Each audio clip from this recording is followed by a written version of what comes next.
But just as it seemed the story was wrapping up, Mr. Johnson smiled faintly, his next words taking everyone by surprise. "There's something else you should know," he said, his voice calm yet powerful. "This barbecue isn't just a celebration, it's a reunion. And the reason we're all here today is because, after years of searching, we found something incredible. Mr. Peterson, you might want to listen closely to this part." The crowd leaned in, the suspense almost unbearable. "We found out," Mr. Johnson continued, "that my family has roots in this neighborhood that go back generations. In fact, your property used to belong to my great-grandparents." The silence that followed was deafening. Mr. Peterson's mouth dropped open, and for a moment, it seemed like he couldn't even process what he'd just heard. The neighbors were stunned, their shock now turning to a kind of poetic justice. Mr. Johnson took a deep breath, his voice steady and filled with pride. "So you see, we're not just new neighbors.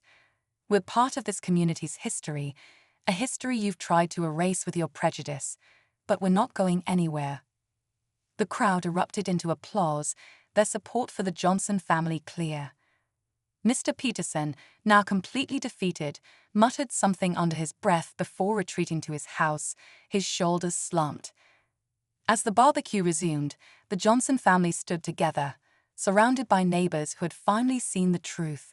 It wasn't just about a barbecue, it was about reclaiming their place, their story, and their right to belong. And in the end, it was clear. The Johnsons weren't just part of the neighborhood, they ** the neighborhood. As the laughter and conversation filled the backyard once again, it was clear that the mood had completely shifted. What had started as a tense confrontation had turned into a powerful moment of unity and understanding. The neighbors, many of whom had kept to themselves for years, now mingled freely, sharing stories and offering words of support to the Johnson family. It was a scene that felt more like a true community than ever before. Mrs. Carter, the elderly neighbor, walked over to Mr. Johnson with a warm smile. "You handled that with such grace," she said, patting his arm. "I've seen a lot of things in this neighborhood, but today you reminded everyone what really matters." Mr. Johnson smiled back, his gratitude evident. "Thank you," he said softly. "We just want to live in peace, like everyone else." As the sun began to set, the Johnson children ran around with the other kids, their laughter ringing out like music. Mrs. Johnson sat with a few neighbors, swapping recipes and talking about their families. Even those who had previously kept their distance were now opening up, as if the day's events had broken down invisible walls. Meanwhile, Mr. Peterson's house remained quiet. His blinds were drawn, and no one had seen him since he stormed off. Some whispered about whether he'd learned anything from what had happened, but most agreed it didn't matter. The Johnsons had made their point, and the support they now had from the community was undeniable. As the barbecue wound down, Mr. Johnson stood to thank everyone for coming. "Today was about more than just food or family," he said, his voice carrying a mix of relief and pride. "It was about standing up for what's right and showing that no matter what, kindness and truth will always win. We're grateful to be part of this neighborhood and hope this is the start of something better for all of us." The crowd cheered, clapping and raising their glasses. As the Johnson family cleaned up and the last guests headed home, they knew they had not only reclaimed their space, but also strengthened their bond with the community. It wasn't just a barbecue, it was a new beginning. Mrs. Johnson stepped forward then, standing beside her husband. Her calm demeanor mirrored his, but there was a fire in her eyes as she addressed Mr. Peterson directly. "We've dealt with people like you before," she said, her voice sharp but controlled. "People who think they can push us out or make us feel like we don't belong. But let me tell you something, you don't scare us." Mr. Peterson's face hardened, his arms tightening across his chest. "This has nothing to do with belonging," he argued, though his voice lacked the conviction it held earlier. "It's about respecting the neighborhood. You're disturbing everyone." But before he could say more, one of the Johnsons' neighbors, an elderly woman named Mrs. Carter, spoke up. "Disturbing everyone," she scoffed, stepping closer to the group. "I've lived next door to this family for years, and I've never had a single complaint. Maybe the problem isn't the barbecue. Maybe it's you. Her words sparked murmurs among the onlookers, many of whom nodded in agreement. For years, Mr. Peterson had a reputation for being difficult, but no one had ever openly challenged him. Now, with the spotlight on him, he seemed to falter, his confidence wavering. But just as it seemed the tide was turning, Mr. Johnson spoke again, this time with a look of determination. "Before we go any further," he said, his voice cutting through the chatter, "there's something I need to say. Something that might explain everything." The crowd leaned in, the suspense growing thicker with every word. What was he about to reveal? And why did it feel like this moment was about to change everything? The answer was just within reach, but no one could guess what was coming next. The crowd grew restless, their curiosity bubbling over into quiet murmurs. Even the children, normally oblivious to adult drama, were clutching their parents' hands, sensing that something big was about to happen. Mr. Johnson took a deep breath, glancing at his wife and then at his children, as if silently preparing them for what he was about to say.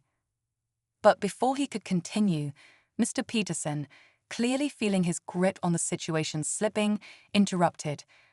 "What are you even talking about?" he snapped, his voice louder now, tinged with frustration. "What could you possibly have to say that matters?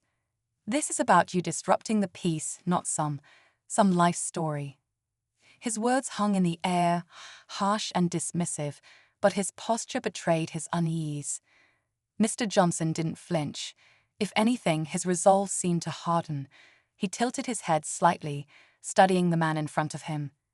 "You think you know what this is about," he said calmly, "but you don't. Not even close." At that moment, the crowd began shifting physically and emotionally. Neighbors who had mostly stayed on the sidelines started stepping closer, their expressions a mix of curiosity and quiet support for the Johnson family. Mrs. Carter, the elderly neighbor who had spoken up earlier, folded her arms, watching Mr. Peterson with a sharp gaze. Even some of Mr. Peterson's usual allies, those who often grumbled about the smallest inconveniences in the neighborhood, seemed uncertain, their loyalties wavering. "Let me ask you something," Mr. Johnson said, his tone soft yet commanding. "Have you ever stopped to wonder why you feel the need to come over here, shouting and making accusations? Have you ever asked yourself why it bothers you so much that we're simply enjoying time with our family?" Mr. Peterson opened his mouth to respond, but no words came out. The question seemed to land heavier than anyone expected.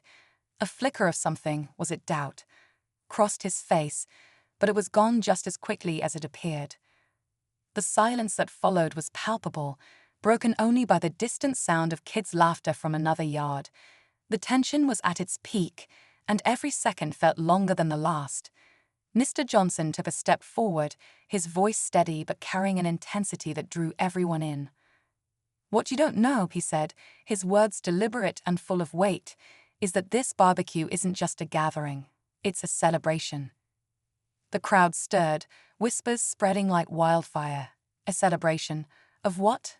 No one could piece it together, and Mr. Peterson's scowl deepened as he looked around, realizing he was losing whatever grip he had on the moment. It was supposed to be a day of joy, laughter, and family.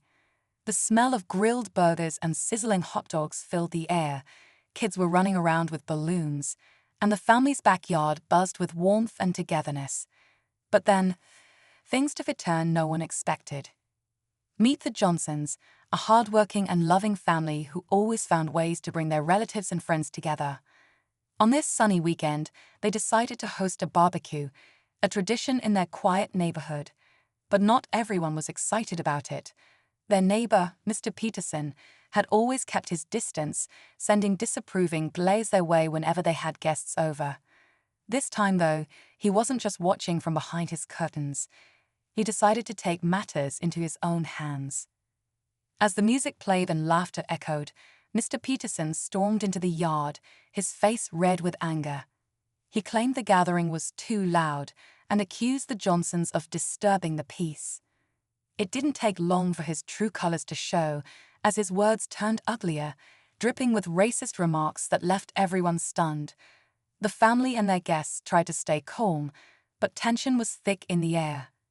But here's where the story takes a surprising twist. As the confrontation escalated, Mr. Johnson, the father and host of the barbecue, calmly stepped forward. He didn't shout, he didn't retaliate. Instead, he shared a revelation that left everyone speechless, even Mr. Peterson. It was a truth so unexpected, so powerful, that it would not only change the course of that day, but shake the neighborhood to its core. What could Mr. Johnson possibly reveal that turned the situation upside down? What secret could silence a man fueled by prejudice? Stay tuned to find out how one family's courage and compassion transformed an ugly confrontation into an unforgettable moment. This is a true story you won't want to miss. As the backyard fell silent, all eyes were on Mr. Johnson. The usually soft-spoken father of two had a calm but intense expression on his face, the kind that demanded attention without raising his voice. He stood tall, his hands still holding a spatula, as he looked straight at Mr. Peterson. For a moment, the tension felt unbearable. Even the kids, sensing the gravity of the situation, had stopped playing and gathered near their parents. "I hear what you're saying," Mr. Johnson began, his tone steady but firm. "And I think it's time we clear a few things up." Everyone was surprised by his response. It wasn't defensive or confrontational, but it carried a weight that suggested he had something important to say. Before anyone could interrupt, he gestured toward the crowd and continued. "You see, we've lived in this neighborhood for years. We've kept to ourselves, respected the rules, and treated everyone with kindness. And yet, here we are." Mr. Peterson folded his arms, glaring back. "What's your point?" he snapped. Mr. Johnson smiled faintly, a mix of patience and determination. "My point," he said, pausing for effect, "is that maybe you don't know as much about us as you think you do." He glanced over at his wife and kids, who stood close by, their faces a mix of pride and curiosity. At this point, the neighbors who had gathered at the commotion began whispering among themselves. Who was Mr. Johnson, really? What was this secret he was hinting at? Even the guests, many of whom had known the family for years, exchanged puzzled looks. "I've seen people like you before," Mr. Johnson continued, his voice unwavering. "People who think they know someone just by looking at them, but there's always more to the story." The suspense was almost too much to bear. What could he possibly reveal that would change everything? No one could have guessed the truth that was about to come to light. The silence stretched as everyone leaned in, waiting for the moment that would redefine their understanding of the man standing before them. The crowd was still, their curiosity growing by the second. Even Mr. Peterson seemed caught off guard, his earlier anger now replaced by confusion and a flicker of unease. Mr. Johnson let the silence linger for just a moment longer before he spoke again. "You see," he began, his voice steady, "what you don't know about me, about us, is that I've been through more than you could imagine. And yet, here I am, trying to live a peaceful life with my family." His gaze swept across the crowd, making sure his words landed. "But some people," he added, his tone tightening, "think they have the right to judge, to make assumptions, just because of what they see on the surface. And it's not just any celebration," Mr. Johnson added, his voice growing stronger. "It's about something far bigger than you or me or this backyard, something that explains everything." Everyone leaned in, holding their breath, waiting for the revelation that would change everything. The moment felt electric, and there was no turning back now. Whatever Mr. Johnson was about to reveal would either shatter the tension or ignite it into something unstoppable. The air seemed heavier as everyone leaned in, waiting for Mr. Johnson to explain. His words carried a weight that no one could ignore, and even Mr. Peterson, though still scowling, looked uneasy. But just as Mr. Johnson opened his mouth to speak, the sound of a car pulling into the driveway cut through the silence. Heads turned as a sleek black sedan rolled to a stop in front of the Johnsons' house. Out stepped a man in a sharp suit, his presence commanding immediate attention. The crowd whispered among themselves, trying to make sense of the sudden interruption. The man adjusted his tie and walked toward the backyard with purpose. As he approached, Mr. Johnson smiled faintly, almost as if he'd been expecting this. The man extended his hand, and Mr. Johnson shook it firmly. "Perfect timing," Mr. Johnson said, his voice calm but tinged with a knowing edge. He turned back to the crowd, his eyes locking on Mr. Peterson. "Before I continue, let me introduce someone very important, Mr. Daniels." The name didn't mean much to most of the neighbors, but the way Mr. Peterson's face drained of color suggested otherwise. His arms, once crossed defiantly, now hung loosely at his sides. He stammered, What is he doing here?" Mr. Daniels stepped forward, his gaze sweeping over the crowd before landing on Mr. Peterson. "I'm here because Mr. Johnson asked me to be," he said simply, his tone measured but firm. "And judging by the situation, I'd say it was a good call." The murmurs grew louder. Who was this man, and why was Mr. Peterson reacting like he'd seen a ghost? Mr. Johnson took a deep breath and addressed the crowd again. "You see, Mr. Daniels isn't just a family friend. He's a lawyer, and not just any lawyer. He specializes in cases involving discrimination and harassment." Gasps rippled through the crowd, and Mr. Peterson's mouth opened and closed like he was searching for words but couldn't find them. The tension thickened as Mr. Johnson continued. "I thought it might be wise to have him here today, considering your history, Mr. Peterson. After all, this isn't the first time you've caused trouble, is it?" The neighbors exchanged wide-eyed glances. Whispers spread quickly. What history? What had Mr. Peterson done? Mr. Daniels stepped closer to Mr. Peterson, his voice low but cutting. "Do you want to explain, or should I?" The backyard was dead silent again, the weight of the moment suffocating. Whatever was about to be revealed would turn this conflict into something far bigger than a backyard barbecue. The stakes had never been higher, and the crowd could feel that the truth was about to explode. But no one, not even Mr. Peterson, was ready for what was coming next. Mr. Peterson's face turned pale as he fidgeted under the weight of Mr. Daniels' piercing gaze. The backyard, once filled with the cheerful sounds of a family barbecue, was now eerily quiet. Everyone was holding their breath, waiting for answers, and it was clear that Mr. Peterson had no escape from the spotlight now. "All right," Mr. Daniels began, his tone calm but firm. "Since you don't seem eager to explain, I'll do it for you."